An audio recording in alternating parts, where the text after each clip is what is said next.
বন্ধুরা, জাসপ্রীত বুমরা এবং হর্ষদীপ সিং এক কথায় অপ্রতিরোধ্য। কেন বলছি? কারণ এরা দুজনেই যখন টি-20 ক্রিকেটে ইন্ডিয়ার হয়ে মাঠে নেমেছে তখনই কিন্তু ইন্ডিয়া জিতেছে। রেকর্ড তো তাই বলছে। এখনও পর্যন্ত 12 ম্যাচে দুজনে একসঙ্গে পারফর্ম করেছেন এবং এই 12 ম্যাচেই ইন্ডিয়া অপরাজিত। চলুন এবার দেখে নেওয়া যাক এই 12 ম্যাচে কতগুলো উইকেট নিলেন এরা দুজনে।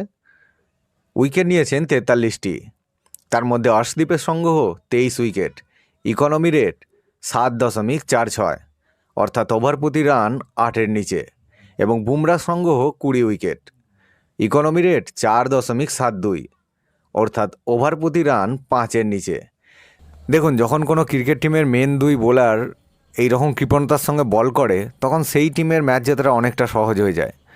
তো বন্ধুরা, আপনাদের কি মনে হয় নেক্সট ওয়ার্ল্ড কাপ হর্ষদীপ এবং জাসপ্রীত বুমরা জুটি এনে দিতে পারবে ইন্ডিয়াকে?